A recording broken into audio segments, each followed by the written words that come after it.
This is the World Financial Report podcast. My name is Randy Marshall. Joining us is our financial and diamond expert, Harold Siegel. We're taping on April 25th, 2019. Our time is 7:05 a.m. Mountain. We hope you had an excellent Easter long weekend. Let's check the markets. U.S. dollar at 98.30. Canadian dollar 74.04. The pound at 128. That's down a bit. The euro is down too to 111. Gold is at 1277. Silver 1487. Gold silver ratio is 85. Platinum 877. Palladium $1,400. So from the high, it's down about 200. WTI 66.03. Brent at 75.08. Nat gas at 246. Bitcoin in U.S. dollars 5,459.13. Bitcoin in Canadian 73.68.79. The Dow at 26,597.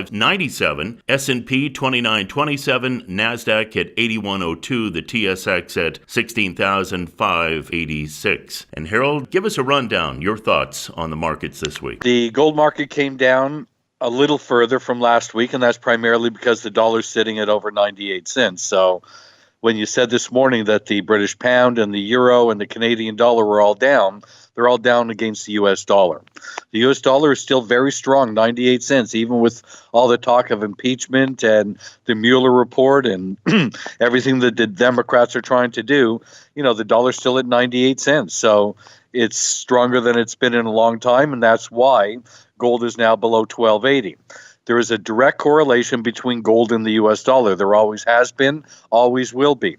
It's the number one situation to watch when you're trading the gold market, how strong the U.S. dollar is. So, you know, if there's not going to be any major repercussions, and, you know, even though there's talk of impeachment, it's probably not going to happen. And if it was serious, believe me, the dollar would be dropping substantially now and gold would be rallying, which is the opposite of what's happening right now. You've got the silver market, which has been lethargic, now below the $15 level. You got a ratio of 85 to 1, gold more expensive than silver. Don't forget, back in the late 70s, gold was only 16 times more expensive than silver. So the ratio between gold and silver is totally out of whack, but there's only one way or two ways that the gold market is going to rally. Number one is if the U.S. dollar falls substantially, and at this particular point, there's no reason for that to happen because a lower U.S. dollar would strengthen the gold market. The other thing is a geopolitical situation, for example, President Trump being impeached. If something like that did happen, then you would see a massive drop short-term in the U.S. dollar, followed by a massive drop in stocks and a major rally in gold, silver, and those type of markets. However, I just don't believe that that's in the cards at this point. So again, you know, we talk about this every week. And when gold was above 1,300 a few weeks ago and up to 1,320, the pundits out there were saying that it's now time to buy gold. It's in a major bull market. It's going to run. But we know that that's not going to happen until the U.S. dollar falls, or again, there's a geopolitical situation that's going to affect the dollar and the U.S. economy in some ways. So at this particular point, you've even got palladium down $200 from its highs, where platinum, when it hit 800, we felt the platinum was a good buy, recommended for those who wanted to participate.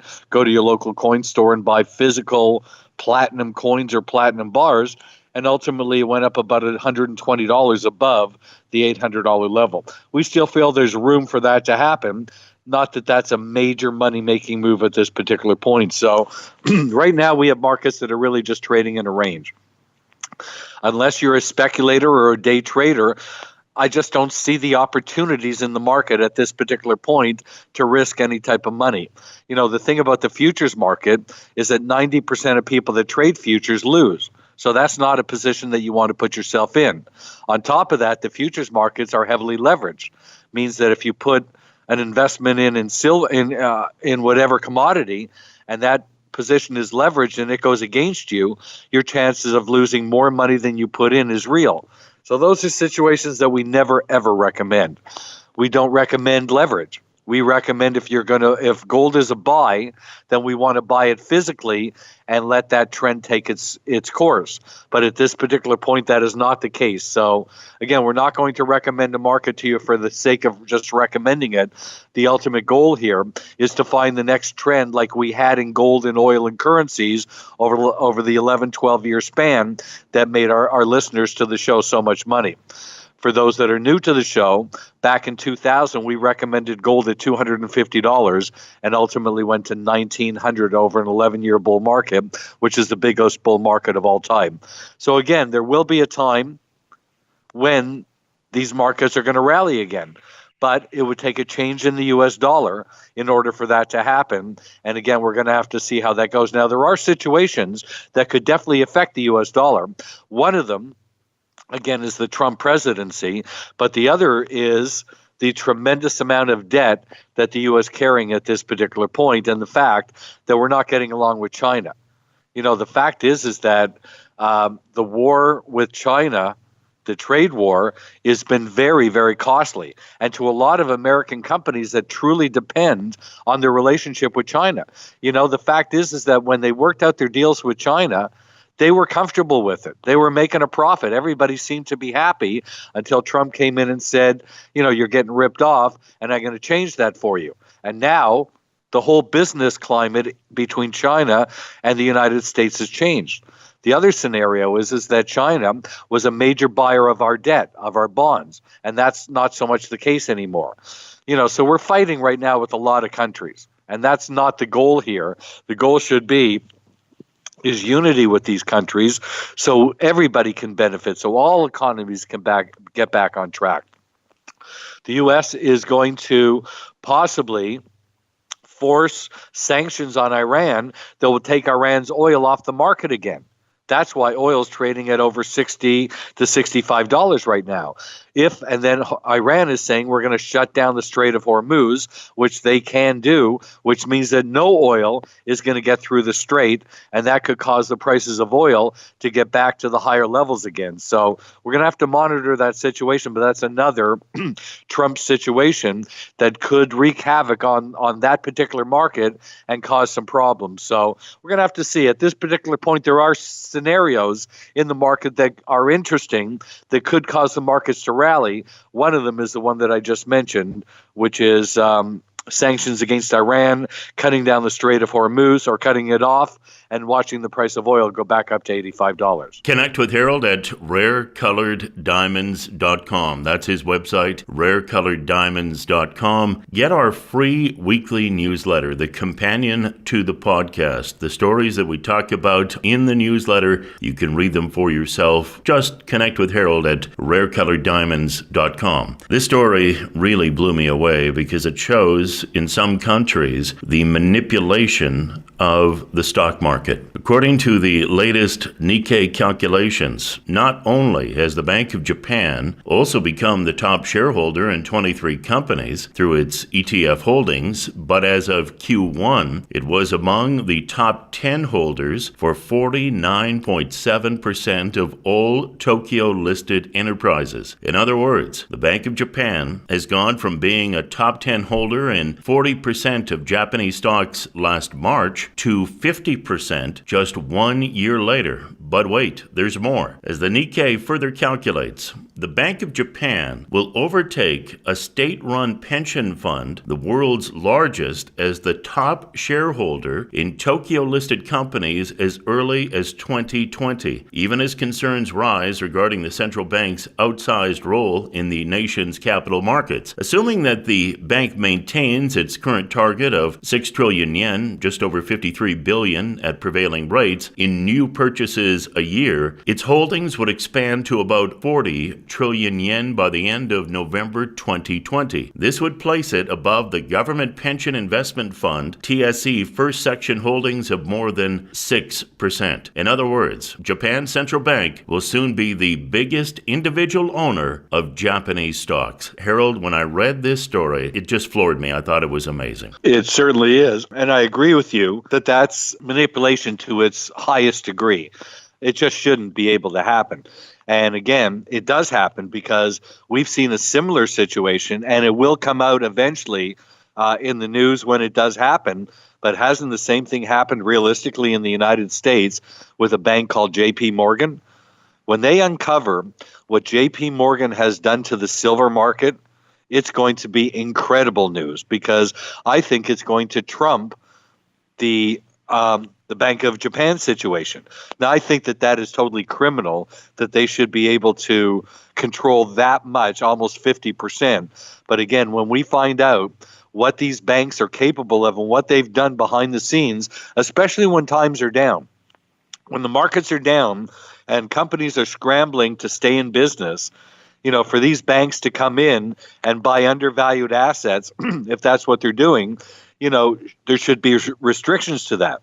And again, when we find out what JP Morgan's role has been in a similar situation, which is in the silver market, which is every time that silver rallied and all of a sudden it crashed, it was JP Morgan that came in and bought all the cheap silver. And in actual fact, there's many people that are in the know that say it was JP Morgan that caused the markets to crash. There will be a time that it will come out that JP Morgan is the largest holder of silver on earth, and they will manipulate the price of silver. We will find that one day the price of silver will not only surpass the $50 level that we saw both in 1979-80, but also in 2011, but we will see the price of silver get over $100 when JP Morgan plays its trump card. Connect with Harold. Learn more about investing in hard assets. Go to his website, rarecoloreddiamonds.com. Canadian news. The Bank of Canada fully abandoned its bias towards interest rate hikes as the economy grapples with a slowdown, bringing its policy in line with the Federal Reserve and other major industrial central banks. Policymakers in Ottawa left their benchmark overnight rate unchanged at 1.75% for a fourth straight decision Wednesday, and dropped a reference to future increases that had been in every rate statement since the end of 2017. The bank cited a series of factors from slower global growth to sluggish housing and oil sectors that brought Canada's economy to a near halt over the past 6 months. Now, with the central bank and their decision to remove a bias to higher interest rates, that inverted the Canadian yield curve. So what you have is long-term government bond yields lower, dropping them below short-term rates. The 3-month government bills yield about 1.68%, compared with the 10-year at 1.67%. Maxed out. 48% of Canadians on the brink of insolvency, a survey says. The number of Canadians who are $200 or less away from financial insolvency every month has climbed to 48%, up from 46% in the previous quarter, in a sign of deteriorating financial stability for many in the country, according to a new poll. The survey, conducted by Ipsos for insolvency firm MNP Limited and released on Monday, also found that 35% of Canadians say an interest rate increase would move them towards bankruptcy, while 54% said they're worried about their ability to repay debts. Harold, this is a situation that is not just in Canada. I believe it's in other countries as well. There is so much debt that you've seen taken on by governments, and now we're seeing it in the average everyday citizen. They are up to their eyes in debt, and trying to find a way to pay it off is very difficult. Thankfully, you're not seeing interest rates go up, because if you did, I really believe that you would see many more bankruptcies than we already are seeing. I agree with you 100%. It's an unfortunate situation that we reach this level of our life. We've worked forever, our whole life, to be able to hopefully one day retire. And the fact is, for most, it's not going to happen. It's so difficult to put away money with higher taxes, with high cost of living, with sending your kids to college, with trying to stay in business, or both parents, both husband and wife working. It's a very, very difficult situation. And you're right, it's not only Canada, but that number is extreme. I mean, 48% is frightening. But I would say it's similar in the United States and throughout the world, because in 2008, when the mortgage crisis hit the United States, it was not just the United States. It hit everybody, because a lot of those loans, liar's loans as we called them back then, were packaged and sold as investments to other countries. So the fact is that when 2008 happened and the Dow dropped 50% and many companies closed and the government had to step in and bail out Chrysler and Ford and General Motors, and General Motors went bankrupt and the major banks were going under and all that was happening, things were done, and a lot of it done behind the scenes. Obviously, we're not privy to everything that happened, but where did all that debt go? I mean, where did all those bad deals go? They've just been swept under the rug at this point. They didn't disappear. So the fact is they have to show up again at some time. And there's no reason in the world that it wouldn't be happening right now. So the fact that countries are going through some major issues financially, it trickles down to their citizens. And that's what's happening. It's happening in Europe for sure. I mean, Italy and Spain and Portugal and Greece and all those countries are in trouble. But there's a lot more than that, because there's no country at this point here that is doing well. The U.S. seems to be doing better than most, but it's not doing phenomenal. And the fact is that the U.S. has probably got 20 to 22 trillion in debt. A lot of that debt is held by China, which is not a friendly country at this particular point. So, I think it's a really difficult situation right now. And I'd say that the stress level for most of us in the world right now is probably higher than it's ever been before. I obviously wasn't around during the Depression of the 30s type of thing, being 65. But the fact is that those type of times where there's that type of financial setbacks and people are just struggling and countries are struggling and the economies are struggling, it's a very, very difficult time for everybody. And I can certainly see that those numbers could be accurate. Connect with Harold at rarecoloreddiamonds.com. My uncle is a preeminent figure, precast concrete. Now, his knowledge is needed in the industry that he's in. He's in his early 80s, and he continues to travel and give seminars. If you have knowledge and you want to continue to work, I completely understand why you would carry on. My uncle loves what he does, and his knowledge is much needed in the industry that he is in. But there is a crisis underway in the world, and that is for those that want to retire and cannot. America's elderly are twice as likely to work now than in 1985. 20% of those aged 65 and up have not retired. Many can't afford to. Just as single income families began to vanish in the last century, many of America's elderly are now foregoing retirement for the same reason. They don't have enough money. Rickety social safety nets, inadequate retirement savings plans, and sky-high healthcare costs are all conspiring to make the concept of leaving the workforce something to be feared than desired. For the first time in 57 years, participation rate in the labor force of retirement-aged workers has cracked the 20% mark, according to a new report from Money Manager United Income. As of February, the ranks of people aged 65 or older who are working or seeking paid work doubled from a low of 10% back in early 1985. Harold, that is a big number. 20% of those 65 and up have not retired. And I get it. If you want to keep working and you love what you do, I totally understand. But if you want to retire and you can't and you have to keep working, that is a real sign of the times, in my opinion. You're right, and it's very discouraging. But the fact is that times are not great. Canadians are very hard workers. They always have been. And the fact is that if that's what we need to do, I mean, you still have to put food on the table and you still have to pay your expenses and you still have to live. So, it's unfortunate. If we lived in a perfect world, everybody would get to retire at 60, 65 years old, but with what you get from the government for retirement, I mean, your standard of living is going to drop tremendously, and most people couldn't even live on that type of money nowadays. So it's really frightening. It's frightening, and the fact is that, I'm 65 at this point here. I do not see myself stopping working for a long, long time. I just don't see how that's going to be possible. So it's a matter that the way things are and what you just mentioned, the healthcare costs are so high just the overall cost of living is ridiculously high at this point, and most people will not get to retire. Harold's website is rarecoloreddiamonds.com. We had great diamond news last week, and this week we have another blockbuster story. Well, last week you may remember that Botswana unveiled the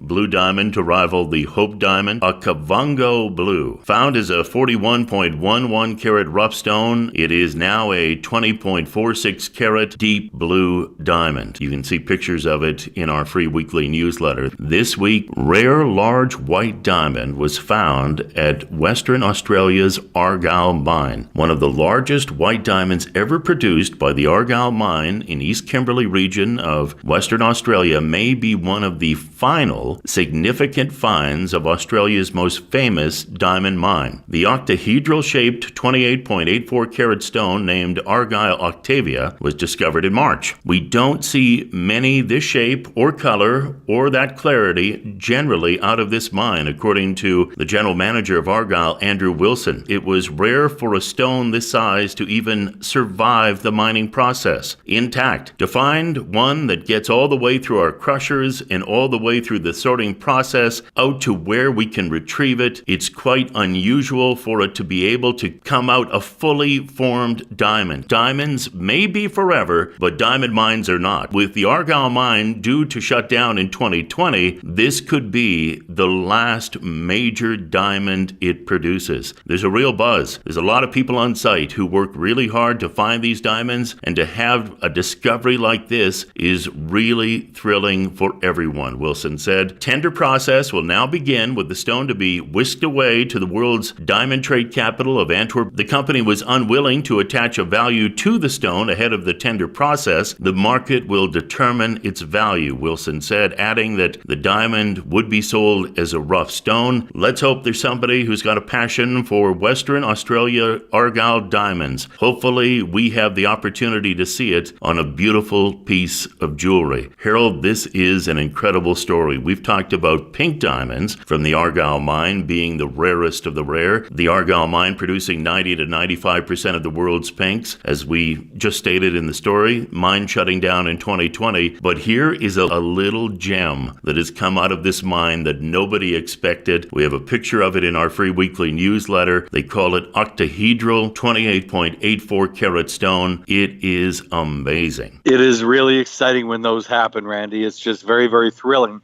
Now, the thing about the Argyle mine, it was discovered in 1986. It was the largest producing diamond mine in the world, producing 30 million carats of diamonds a year. Now, the majority of those diamonds are low-grade industrial white diamonds that are actually used in diamond bits and diamond drills type of thing to cut other diamonds. So the thing is, to be able to find a diamond of that caliber that is not an industrial type diamond is just sensational. So the fact is that very, very seldom does that happen. The Argyle mine is best known, as you just mentioned, Randy, for their pink diamonds. 95% of all the pink diamonds in the world come from the Argyle mine. And the amazing thing is that the Argyle mine is going to close next year. They've discovered no other mines that can produce pink diamonds. In fact, we know why diamonds turn blue because of boron. We know why diamonds turn yellow and orange because of nitrogen. We know why diamonds turn green because of uranium in the ground. But nobody knows for certain what turns a diamond pink or red. So you've got the mystery of that, along with the fact that they produce 95% of the world's pinks, which, by the way, is a very small number. At the Argyle tender, they will maybe produce 55 to 60 diamonds over a half a carat. That's it. It won't even fill an actual champagne glass. That's how small the pink diamond market is. And to think that next year in 2020, they'll be closing that mine down after 2 years or 3 years of all the diamonds being sold off and everything, and no other diamonds, the reality of no pink diamonds becoming available on the market, I believe the price of pink diamonds are going to increase substantially. I also believe that this is a phenomenon that will never happen again. because there's no mine in existence today that produces 95% of any type of given diamond, let alone something as valuable and as rare as pink diamonds are. So in Australia, the Argyle mine has been a phenomenon for all these years.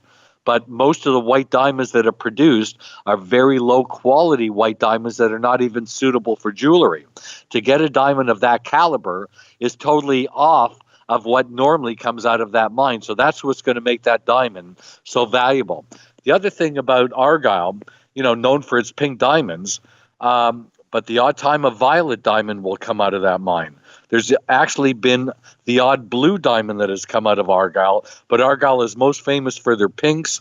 I don't think that we will ever have another opportunity to invest in a diamond like a pink diamond where there will not be any more of it. So not only is there rarity to that particular market to owning a pink diamond, but again, I don't foresee any mines coming online that produce what Argyle did.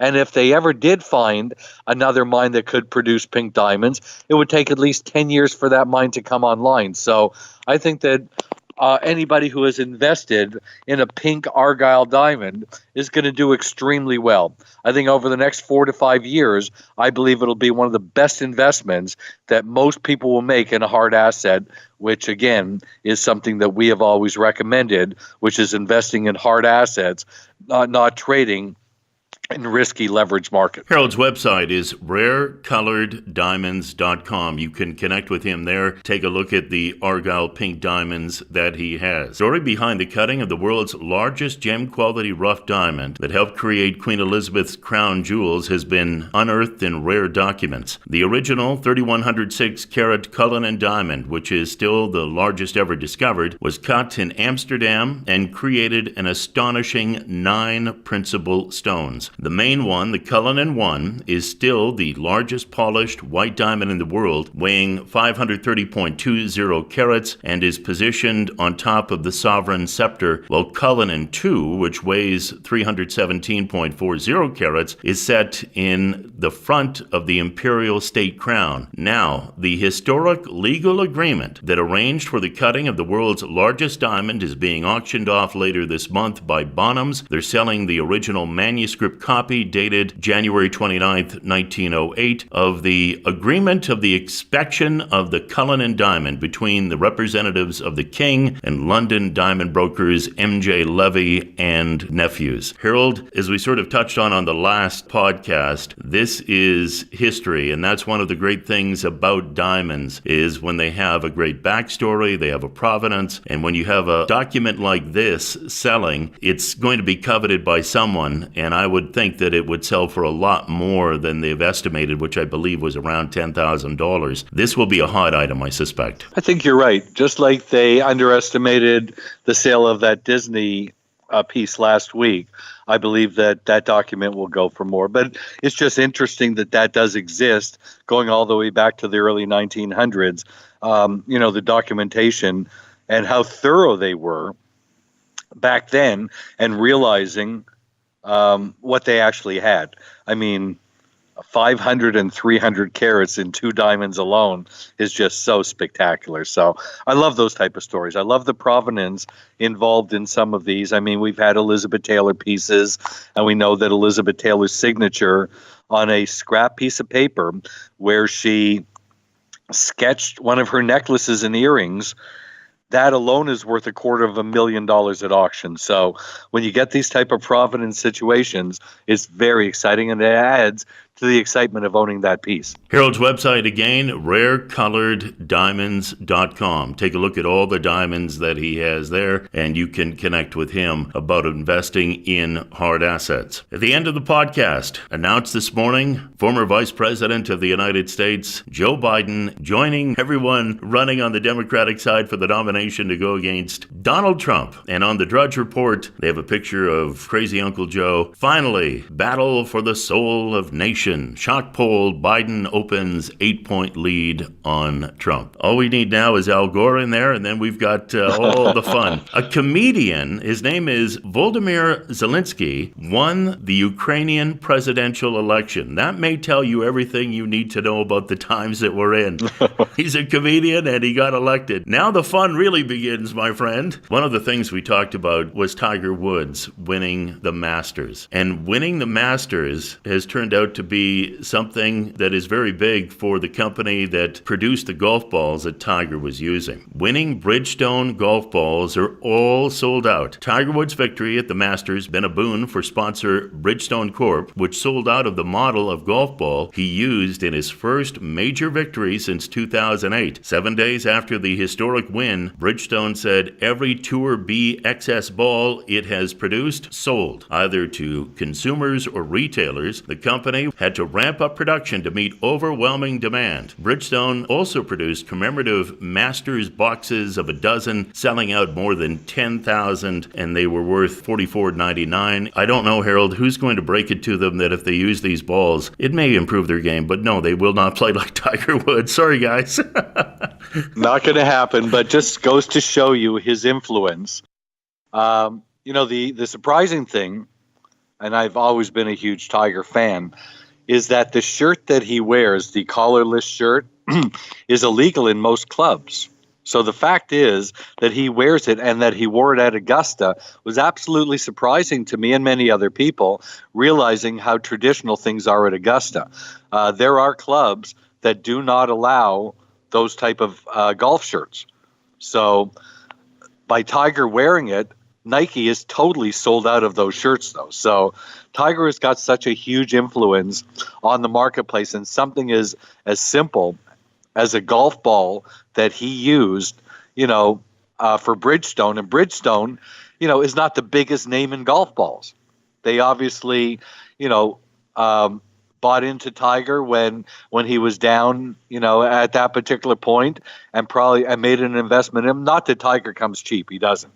Anything that you have to do with Tiger is going to cost a lot of money if you want him advertising your product, because right after he won the Masters, Nike in Britain, he signed a £140 million contract with them.